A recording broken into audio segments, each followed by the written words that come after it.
Somewhere, right now, someone is lying awake at 2 in the morning, replaying a conversation that ended 9 hours ago. Word for word, frame by frame, hunting for the exact moment they said the wrong thing. They will do this until sunrise. And when morning comes, nothing in their life will actually have changed, except how exhausted they are from a war that only happened inside their own skull. The Romans had a word for it: miseria, a mind that puts itself on trial and never lets the case close. 2,000 years ago, one man cracked the code on this, and he had far more reason to lose his mind than you or I ever will. Lucius Annaeus Seneca, advisor to an emperor who would eventually order his execution, survivor of a purge that killed nearly everyone around him, exiled to a barren island for 8 years, and by his own account, a man who spent years gasping for breath from a disease that felt, in his words, like practicing death. If anyone had earned the right to spiral, it was him. Instead, he left behind 10 of the sharpest lessons on mental control ever written.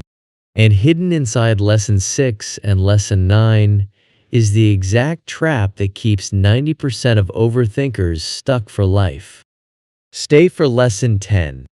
It's the one that works the fastest, and almost nobody actually uses it. Lesson 1. Your brain cannot tell the difference between a real threat and an imagined one. That's not a metaphor. It's biology. Picture losing your job, being humiliated in front of people you respect, being left by someone you love. Your nervous system reacts to that mental picture exactly as if it were happening right now. Heart rate up, muscles locked, sleep gone. Seneca understood this 2,000 years before neuroscience proved it. We suffer more often in imagination than in reality. Read that again. Not sometimes, more often. Most of the pain you've carried this year was never real.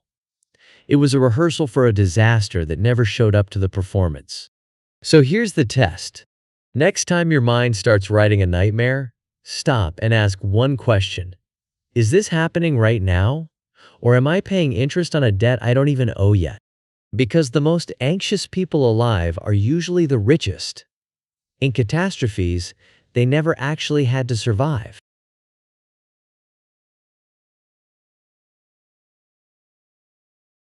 Lesson 2. Stop trying to live your entire future in one afternoon.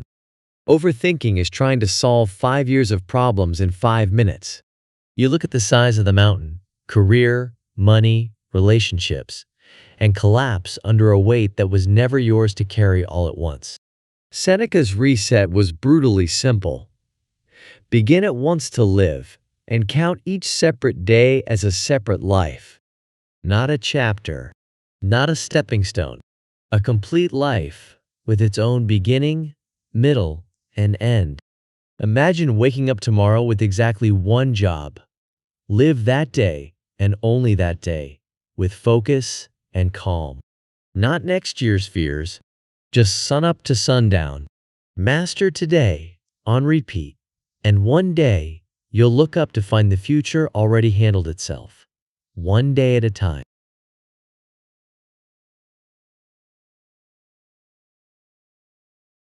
Lesson 3. Stop pre-living your misfortunes before they arrive. Most people think worrying is preparation. The logic feels airtight. If I worry enough, I won't be caught off guard. Seneca called it exactly what it is: a fatal delusion. Worrying doesn't rob tomorrow of its sorrow. It only robs today of its strength. He wrote to his friend Lucilius, "What caprice it is to rush to meet your troubles, to anticipate what you will have to bear when it comes, and to ruin your present through fear of the future." Here's the math nobody does. If trouble comes tomorrow, you'll face it tomorrow, with the same rational mind you have right now. But suffer today for a trial that hasn't arrived, and you suffer twice. If it never comes at all, You suffered for nothing. Put the suitcase down. You weren't built to carry tomorrow's weight today.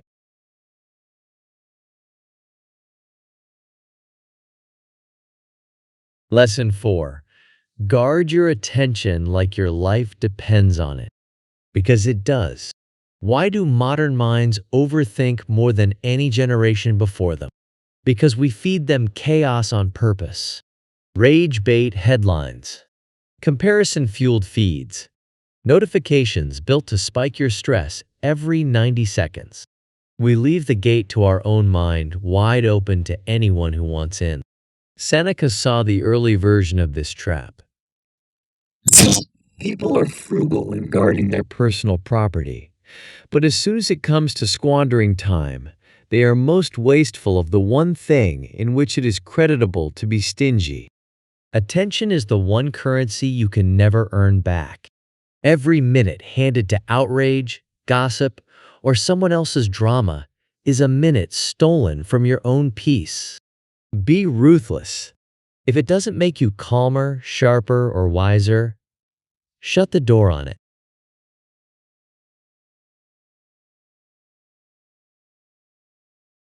Lesson 5.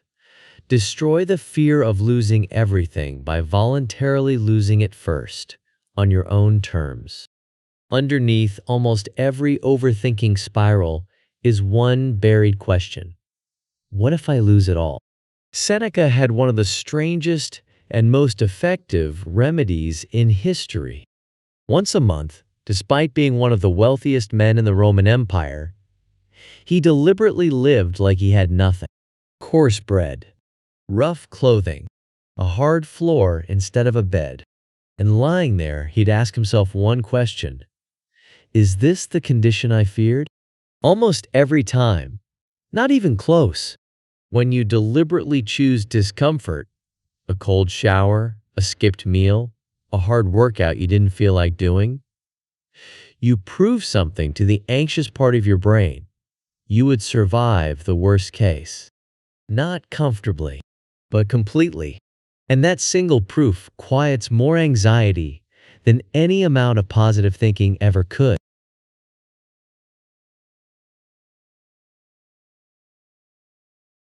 Lesson 6.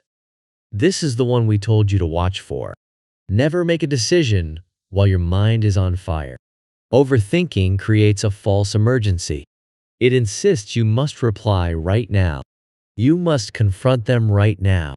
You must decide, this second, before you've even had time to think straight. Seneca wrote on anger. The greatest remedy for anger and emotional impulse is delay. Here's why that works. When an emotion spikes, fear, jealousy, rage, it hijacks the rational part of your brain. Act in that state, and a mood that passes in an hour makes a decision that could cost you years. Build a buffer. 10 deep breaths. A walk around the block. One full night of sleep before you hit send. Let the mud in the water settle. The right move is always obvious once the water clears. You just have to stop stirring it. Quick one.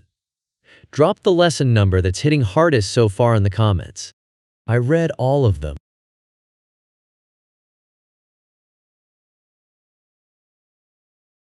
Lesson 7. Stop outsourcing your peace of mind to people whose lives you don't even admire. A huge share of modern overthinking is just social anxiety wearing a disguise. Did that sound stupid? Are they judging me? Do they respect me? Seneca cut through it without mercy. Why should you care about the opinions of those who do not even understand themselves? Look closely at the people whose judgment keeps you up at night. Are they calm? Are they wise? Is their own life something you'd actually want to copy? If not, why is their unqualified opinion running your nervous system? Marcus Aurelius made the same point from another angle. We love ourselves more than anyone alive, yet we trust their opinion of us more than our own. Take your sovereignty back. Your character is your business. Their opinion was never yours to carry.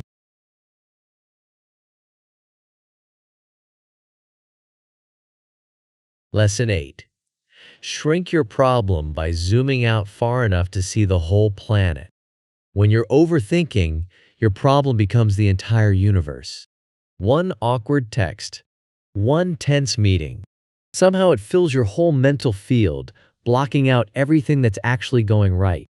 The Stoics trained a specific move for this. Historians call it the view from above. Seneca pushed his readers to zoom out on purpose. Step back from the problem. Zoom out to your street, your city, your country. Now the entire earth, floating in silence in an ocean of black space. Now picture the thousands of generations who lived before you, worried about things you'll never know existed, and the thousands who will come after, who won't remember your name, let alone this problem. In that light, your current crisis is a grain of sand. Shrink it back down to its actual size.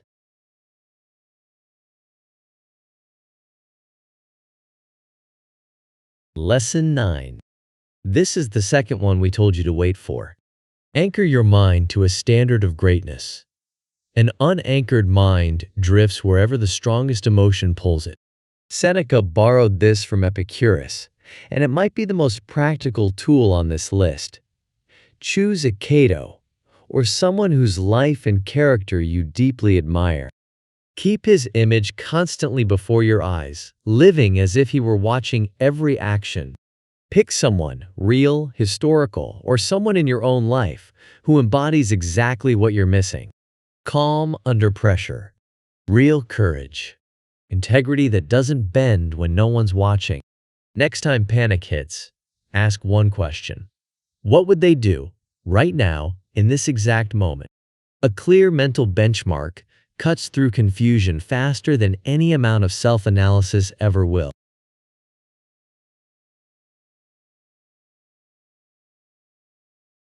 Lesson 10. The one we promised works the fastest. Overthinking is just unused energy with nowhere to go. It thrives in stillness, lying in bed, scrolling a screen, sitting frozen at a desk. Anxiety is physical fuel with no outlet, so it turns inward and starts burning the mind holding it. Seneca's answer was almost violently simple. Action is the natural outlet for human energy. It is not work that exhausts men, but the internal friction of doing nothing. The second you catch yourself in a loop, get up immediately. Clean something. Walk outside. Lift something heavy. Grab paper and break the problem into 3 steps you can start today. You cannot think your way out of overthinking. That's using the exact tool that's broken. You have to act your way out. The moment your body moves with purpose, your mind has no choice but to follow it back to reality.